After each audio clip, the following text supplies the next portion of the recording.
सुरेंद्र मदान जी तो जन जन के नेता थे। बड़ों में छोटों में सब में इतने लोकप्रिय थे। जो भी उनके साथ उनके पास जाता था ऐसे भाईचारे से मिलते थे।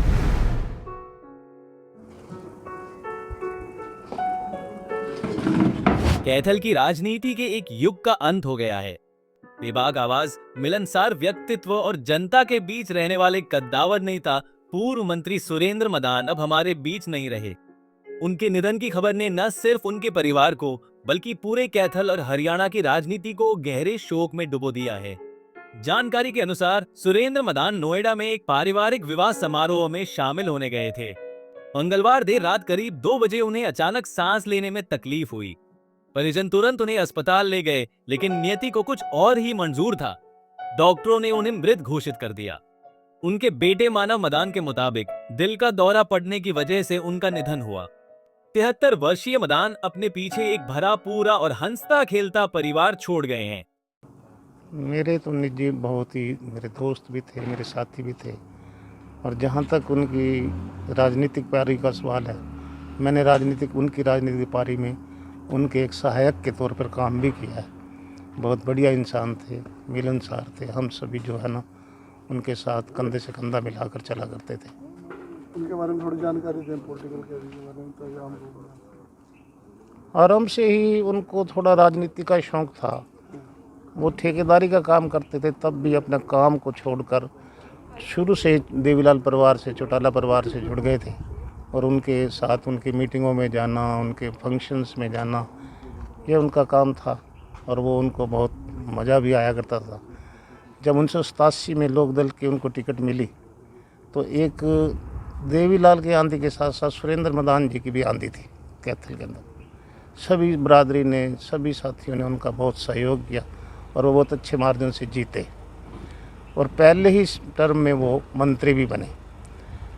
उसके बाद उन्होंने लोकदल को छोड़ा और 1991 में जब वो कांग्रेस में आए तो कांग्रेस की टिकट लेकर आए। कांग्रेस की टिकट पर भी वो दोबारा जीते और मंत्री बने। दोनों ही समय में उन्होंने अपने साथियों का बहुत सहयोग किया, साथियों का साथ नहीं छोड़ा, साथियों के साथ रहे। ये उनकी लोकप्रियता की निशानी थी। तो अभी विदाई करते हुए कहते हैं अब आज से 2-3 दिन पहले एक फंक्शन के लिए हम उन्हें इनवाइट करने आए थे।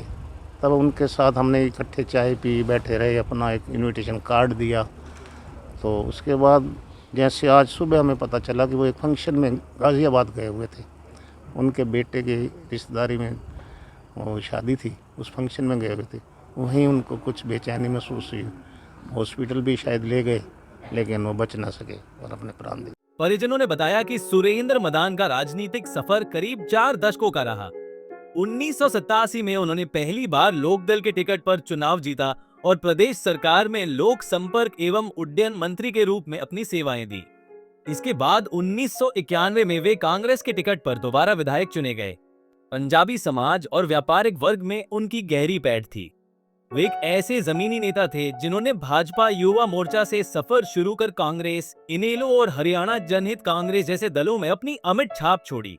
सुरेंद्र मदान जी तो जन जन के नेता थे।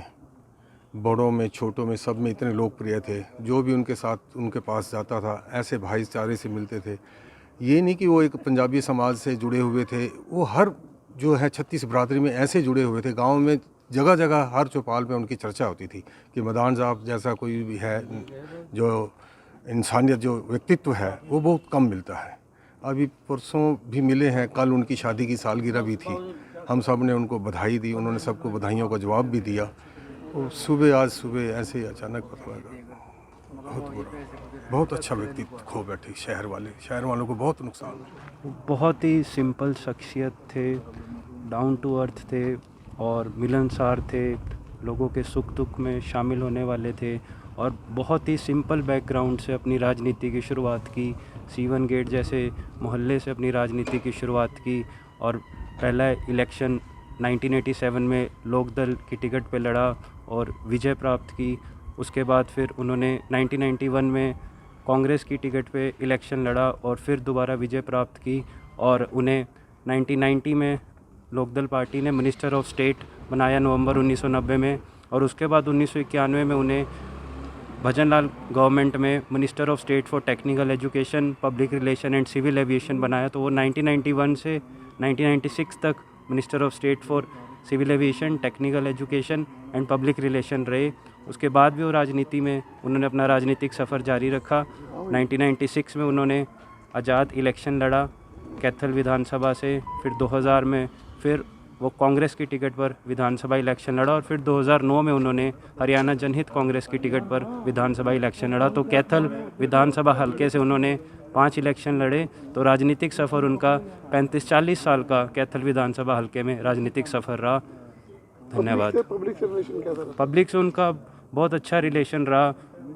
सुबह से लेके ही लोग उनके पास आते थे, लोगों के काम करते थे, हर बिरादरी के लोगों के उन्होंने काम किए, जो भी उनके पास पावर्स थी। जैसे 1997 और 1991 में जब वो विधायक बने तो जिस पार्टी से विधायक बने उसी की सरकार रही, तो उन्होंने उस हिसाब से, उनके पास पावर भी थी, उन्होंने उस हिसाब से अपनी पावर का इस्तेमाल करते हुए लोगों के काम करवाए, 36 बिरादरी के काम करवाए और लोगों के सुख दुख में शामिल हुए और कैथल हल्के से जुड़े रहे 40-45 साल तक। और अपनी जन्म भी उनका कैथल ही हुआ और सारी उम्र वो कैथल विधानसभा में ही रहे। सुरेंद्र मदान के निधन पर विभिन्न राजनीतिक दलों के नेताओं ने गहरा शोक व्यक्त किया है।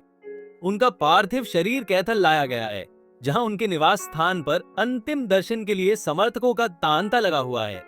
वहीं दोपहर बाद प्रताप गेट स्थित कल्याण भूमि में पूरे राजकीय सम्मान के साथ उनका अंतिम संस्कार किया जाएगा। कैथल से जयपाल, रसूलपुर, पंजाब केसरी टीवी। हमसे जुड़े रहने के लिए हमारे YouTube चैनल को सब्सक्राइब करें और नई वीडियो की नोटिफिकेशन के लिए बेल आइकॉन को दबाएं। अगर आप ये वीडियो Facebook पर देख रहे हैं तो लाइक जरूर करें और ज्यादा से ज्यादा शेयर करें। धन्यवाद।